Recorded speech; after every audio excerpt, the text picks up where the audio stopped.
4 marks problem number 9 and 10.2.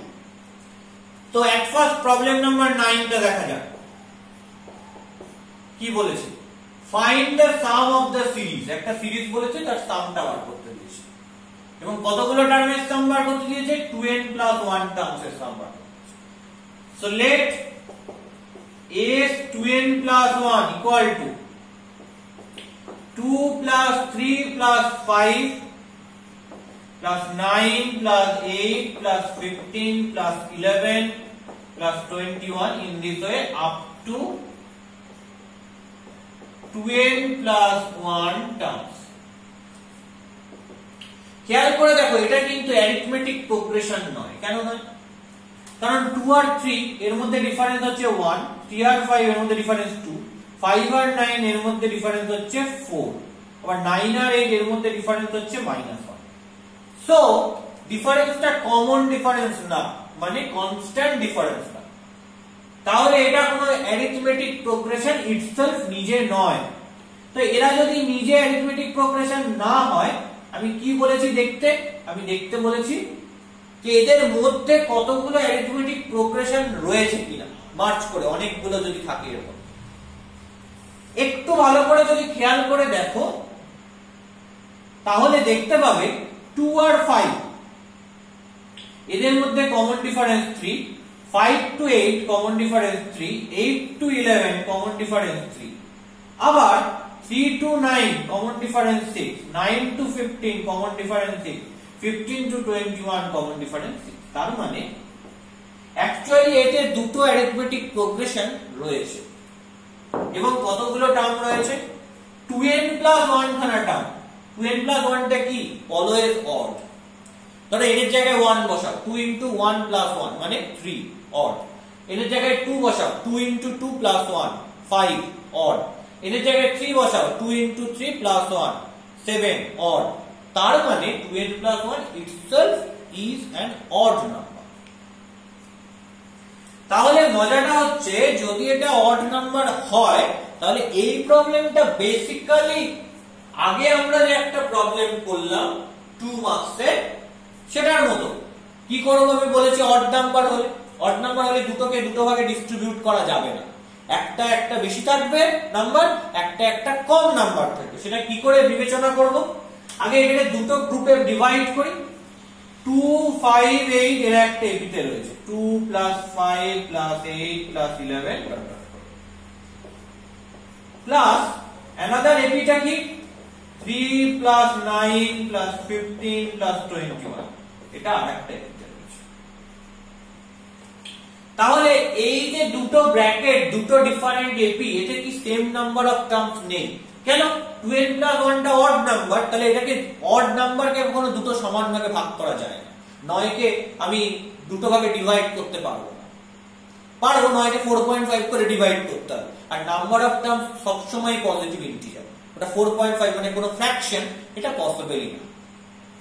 তাহলে 2n plus 1 খানা term থাকলে কি করতে হবে? একটা বেশি টার্ম নিতে হবে, একটা কম টার্ম নিতে হবে। কোনটা বেশি টার্ম নিব? ফার্স্ট এরটাই বেশি টার্ম। তাহলে ফার্স্ট এরটাই কতগুলো টার্ম থাকবে? কি শিখিয়েছিলাম? 2n plus 1 এর সঙ্গে আরো এক যোগ করে 2 দিয়ে ভাগ করে। আমি বলেছিলাম এটা এতগুলো বেশি টার্ম নিয়ে মনে রাখবে না, মাত্র 5টা টার্ম নিয়ে মনে রাখবে। তাহলে মনেও রাখতে হবে না, খাতায় পাশে দেখে নিতে পারে 5টা টার্ম লিখে যে কোনটাতে একটা বেশি টার্ম আসছে। দেখবে প্রথমটাতে একটা বেশি টার্ম আসছে, সেটা কি? 5 plus 1/2, 6/2, that means 3। এইভাবে আমি যেমন করে মনে রাখছি কাউন্ট এক্সাম্পল ক্রিয়েট করে, তোমরাও সেই এক্সাম্পল ক্রিয়েট করেই মনে রাখো। তাহলে এটা কি আসবে? 2n plus 2/2, that is n plus 1। তাহলে ফার্স্ট এরটায় থাকছে n plus 1 খানা term up to n plus 1 term,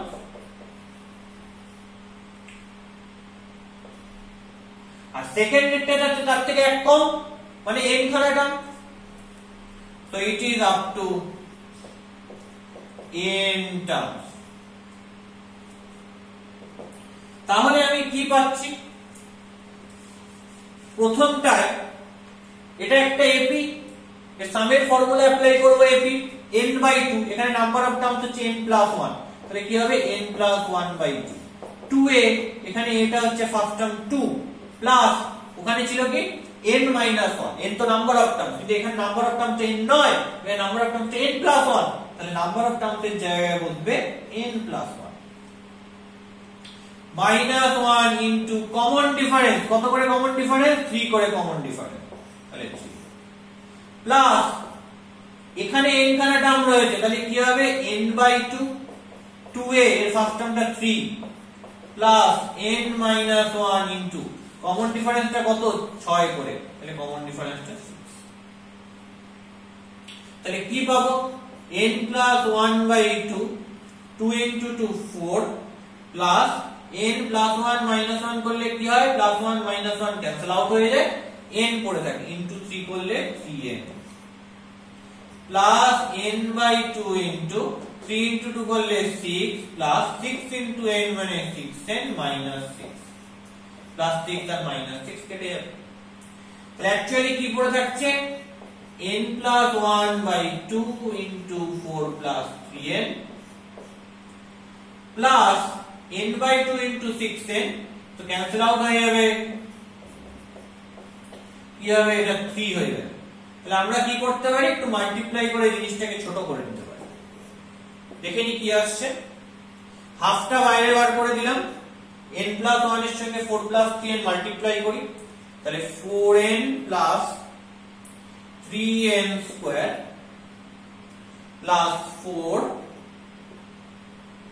plus 3n plus 3n square কি আসবে করলে একদম এলসিএম করে নি, তাহলে 4n plus 3n square plus 4 plus 3n plus 6n square,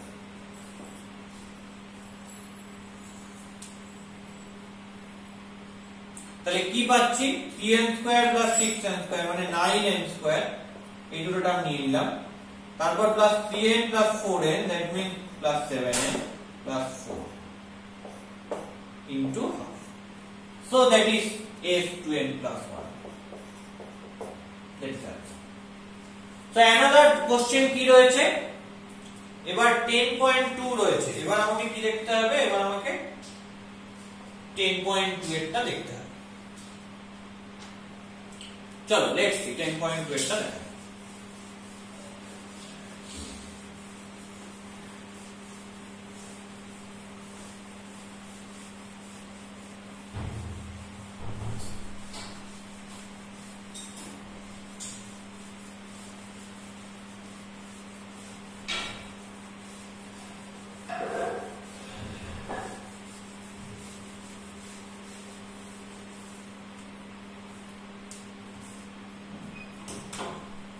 ten point two টা কি বলছে, find the sum of all the multiples of 11 between 100 and 400, তার মানে 100 থেকে 400 এর মধ্যে সমস্ত 11 এর যে মাল্টিপল গুলো রয়েছে তাদের সাম কি।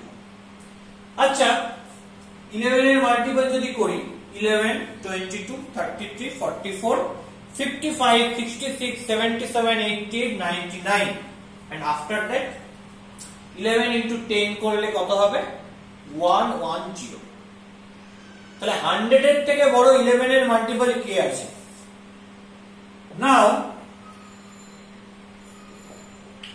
multiple of 11 which is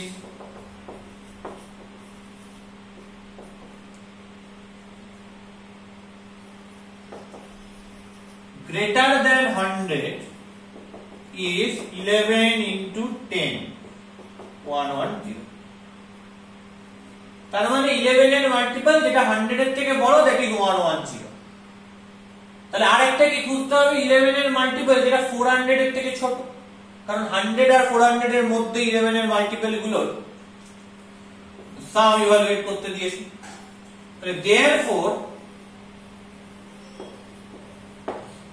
multiple of 11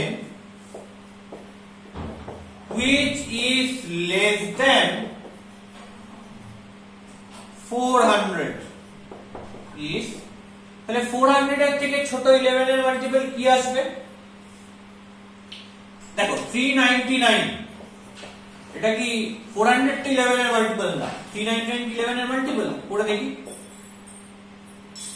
3 into 11 33 69 নয়। 398 হবে না, 397 হবে না, তাহলে কে হবে? 396 দেবে। 11 দিয়ে করলে 33 66, তো 6 11 66, তার মানে 11 এর মাল্টিপল হচ্ছে 400 এর থেকে ছোট, that is 11 into 36, that is equal to 396। তার মানে এই যে 11 এর মাল্টিপল গুলো রয়েছে এদের সাম বার করতে হবে। তাহলে নাও sum of all the multiples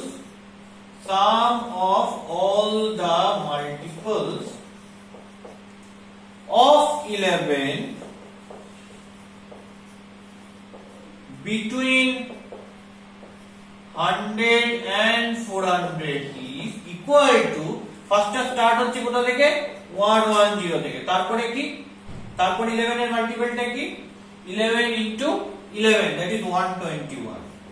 এরকম করে চলতে চলতে লাস্ট টার্মটা কি হচ্ছে? 396। তাহলে এই টার্মগুলো সাম বার করতে হবে। এবার সামের ফর্মুলা কি? একটা ফর্মুলা, প্রথমত এরা কি এপিতে রয়েছে, এটা হচ্ছে আমার মোদ্দা প্রশ্ন। অবভিয়াসলি এপিতে রয়েছে, কেন? কারণ 110 121 গ্যাপ 11, এরপরের যে টার্মটা হবে আবার 11 গ্যাপে হবে, কারণ 11 এর মাল্টিপল বলেছে। তাহলে এদের মধ্যে ডিফারেন্সটা কনস্ট্যান্ট, দ্যাট ইজ 11। সো এই যে সিরিজটা, এটা একটা এপির সিরিজ, মানে টার্মগুলো এপিতে রয়েছে। তাহলে এর সামের কি ফর্মুলা রয়েছে? তাহলে পাশে লিখে লিখি, given series forms an arithmetic progression। So সামের ফর্মুলা দুটো, একটা হচ্ছে n/2 into 2a plus n minus 1 into d, আর একটা হচ্ছে n/2 into first term plus last term, এই দুটোই সামের ফর্মুলা। দেখো এখানে ফার্স্ট টার্মটাও জানি আর লাস্ট টার্মটাও আমি জানি, তাহলে লিখতে পারবো n/2 into first term plus last term. প্রশ্ন হচ্ছে n টা কত, মানে নাম্বার অফ টার্মস এখানে কতগুলো রয়েছে সেটা কিন্তু আমার জানা নেই, সেটা তাহলে জানতে হবে। কি করে জানবো? নাম্বার অফ টার্মস কতগুলো রয়েছে জানতে গেলে শুরু হচ্ছে 110 থেকে, তাহলে ফার্স্ট টার্মটা 110, তাহলে here t1 equal to 110 and common difference d equal to 11, and we assume that আমার যদি নাম্বার অফ টার্ম জানতে হয় এই লাস্ট নাম্বারটাকে n নাম্বার ধরে n এর ভ্যালুটা বার করতে হবে, and we assume that tn, that is nth term of this given AP, equal to 396। তাহলে tn টা কত? First term 110 plus n minus 1 into common difference, that is 11, equal to 396। multiply করি 11n minus 11 equal to 396 minus 110। 396 minus 110 মানে কি? 6 minus 0, that is 6, that is 8, that is 2, 286। তাহলে কি আসছে? 11n minus 11 equal to 286।